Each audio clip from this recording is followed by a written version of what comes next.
Okay, well, hi. My name is Simon Bradbury. I'm the Vice President for AGS Global Solutions in the EMEA region, and I am delighted to be hosting this session today. And I'm joined by Ian Blake, who is the Director of Global Technology Strategy for AGS Global Solutions. So, Ian, hello to you. Hi, Simon. Great to be here. Great to see you too. Well, the purpose of this session today is, Ian, for you and I to discuss a roundtable that we hosted very recently when we had a number of clients around there, and we were talking around topics. The headline topic was around intelligence platforms and the future of work. There's a wide range of things that we actually talked about when we were in there. So, Ian, if you could just give us a little bit to start off with, how did this event come about, and just talk a little bit about the background of it? Yeah, sure. Thanks. So at the recent CWS summit that we all attended in London, there was, as you would imagine, a lot of attention paid to talent technologies and risk strategies, which is very common. And these are themes that have been discussed over many years. But we also noticed a new angle, a new conversation that was starting, and the majority of the clients that we spoke to tended to agree that the current models just aren't working well enough, and that the implementation of these technology ecosystems that have been talked about for 5-6 years just haven't landed. They haven't really done what they expected to do, or that, as I said, that implementation has just really eluded people. And then the other thing we heard was that our clients that we spoke to, that there was a need for a peer-to-peer discussion on what the future of work looks like, and what are these intelligent platforms going to do to support that. So that's how we came up with the idea to host an in-person roundtable to discuss all of that. Okay, and in terms of the audience, just to kind of bring that to life, we had predominantly procurement leaders and HR leaders from a variety of large global organizations. Obviously, we need to respect the fact that it was a Chatham House rules approach, so we're not going to be sharing direct conversations that took place, but we certainly want to share the themes that were out there and the general topics and the approaches that people wanted to talk about. Now, one of the key areas that we wanted to start off with was the distinction between a talent intelligence platform, which is something that we've seen being written about, and an intelligent workforce platform. And one of the things that I've noticed, first of all, Ian, before we get into that definition, was you mentioned the topic of the future of work. And certainly it struck me that this kind of concept of, well, what do we mean by the future of work? And we discussed a number of areas around that, which kind of overtook some of the technology conversations up front. So just share a little bit about kind of your recollection of that and what was talked about from a kind of future of work angle, first of all. Yeah, sure. So I think the concept of those two technology platforms we talked about, talent intelligence and intelligent workforce, it really opened up that conversation about the future of work. So when we talk about the difference between those two, we have talent intelligence platforms, which are tools that have come about recently, which are designed to sit and ingest data from your CRMs, ATS, VMS systems, HRIS systems as well, and give you that global view of your internal and external talent, and try to do the matching between those candidates and roles that we have available. And then you've got this different concept of an intelligent workforce platform, and they sound quite similar, but in fact they do very different jobs. And the intention behind an intelligent workforce platform is more around breaking down work into its component pieces and looking at the tasks, not the jobs, and that gives us a different angle on how to get work done. And essentially, that's what businesses are interested in primarily: is how to get projects delivered, tasks done, get work completed, because that's what helps us move forward. And if we're looking at the way we fulfill those tasks differently by breaking it down into their components, and then looking across the talent spectrum and combining FTEs, contingent staff, consultants, gig workers, it gives us a very different way of hiring and a different method of getting that work done. And that's where an intelligent workforce platform comes in. But I think just to pause on that for a second, I think there's two words that are used quite a lot in the last few minutes is the words in platforms and intelligence, and I think it's important just to bring out the distinction.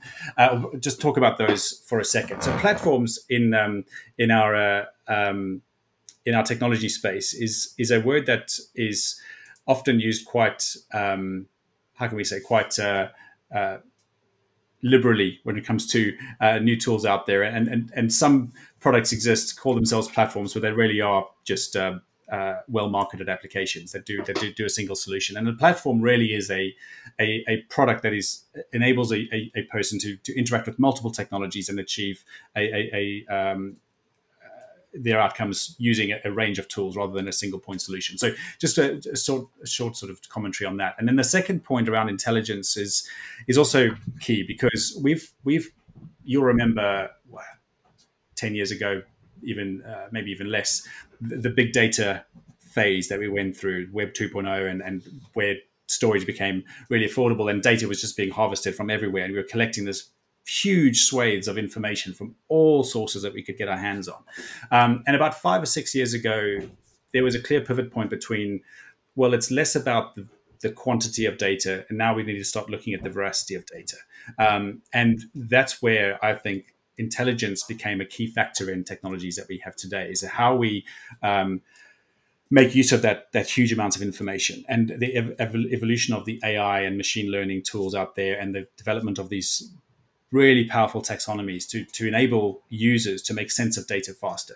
So intelligence is a key component, and it can't be used sort of flippantly. It's very, very important to make sure that those technologies give us the outcomes that we need. And just the final point, sorry, Simon, just the final point on intelligent workforce platforms. I think the good news is that they're here, and that they exist. And we know at least one does, because it's one thing me and my team are building today. Yeah, terrific. So, I mean, you covered a lot of ground there, and I just want to make sure that I unpack that to make sure that I've got it, and it all makes sense. So, the first thing you're saying is that the topic is particularly relevant because there's a workforce crisis out there. Organisations are struggling to get work done, and it all comes under the banner of how do we get work done, and that's really where the intelligent workforce platform in itself comes to play, because you talked about tasks rather than jobs, and that's really to articulate that a little bit further is saying, rather than starting a process of getting work done with a job spec, which is pretty much how everyone starts it, whether it's permanent or non-permanent, or it might be a statement of work potentially, starting with the conversation around, well, what do we actually need to get done here? So you've got a kind of harmonized approach, which sounds simple, but is actually very, very hard to achieve because most organizations aren't set up like that. So a harmonized approach to getting work done is kind of the holy grail for organizations in terms of helping solve the workforce crisis, getting work done more effectively. And the intelligent workforce platform is the tool which is built to basically facilitate that and make it happen. So that makes absolute sense to me. And just touch again on, because you've clarified the distinction, but just on talent intelligence platforms, just spend a few minutes. People might be a bit more familiar with those. Just spend a couple of minutes talking about talent intelligence platforms, what role they play, and maybe one or two examples, or however you want to articulate what's going on in that marketplace. Sure. So the talent intelligence platforms, as I mentioned, is a tool that are designed to try and sit and complement the data sources that we've got, your CRM, your ATS, your VMS, and your HRIS system, and the extracting the candidate data from those platforms, and do intelligent matching between their existing resumes or CVs to the existing job descriptions.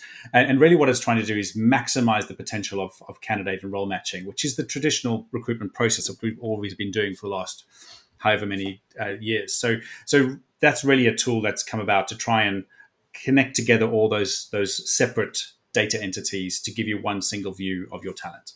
Okay, absolutely got it. So that makes perfect sense. Thank you very much for that kind of clarification.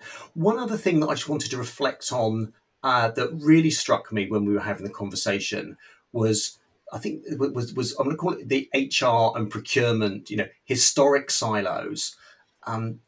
it was interesting. We had a blend of people in the room, and different organisations had different approaches to whether, for example, non-permanent workforce was the responsibility of a procurement or sourcing function, or the responsibility of the HR function, and it seemed to be sort of less clear delineation than maybe been in the past. Can you just share a little bit about your experiences around that and what you found in the session in relation to that area? Yeah, I mean, I absolutely agree. I think it was quite interesting because, as you said, there's this expectation that contingent hiring is the domain of procurement, and FTE permanent hiring is the domain of HR. And in some of the organizations that were around the table, there wasn't that clear distinction at all. It was, in some sense, in some companies we had that, and some companies we had, well, a process had been designed for contingent hiring by procurement, but then handed over to HR and was being run by HR. And in some companies, the opposite had happened. So you didn't have this clear delineation anymore. And it was very interesting, because what you started to find then was this common challenge between HR and procurement, starting to see the same issues and come across the same challenges around how to bring in talent, how to match it to the roles, how to be successful with your hiring processes. And that was really interesting to see. Yeah, okay. I would absolutely agree. What I took away was it's the same challenge. What your structure doesn't matter, and everyone was agreeing what the challenge was in terms of how to get it there. Okay, so on a similar note to a certain extent, I also remember talking about this kind of data concept of historically there's been an approach to own data and have everything kind of be the domain of a client, and then there was certainly a topic of conversation around, well, maybe we're better off having some data sitting outside and not being kind of data controller around that. Sounds technical, but it seemed to be really crucial in terms of actually getting results. Can you just reflect on kind of the data conversation that took place? Yeah, I think the data conversation is again, it's nothing new. I think organizations that I've seen for a decade and a half have had the same challenge. We've got information in different systems that have not been well integrated. And there are some successes, yes, but they're in the vast majority of situations that I've been involved in, information is very much kept in silos, and we don't have a standard of integration.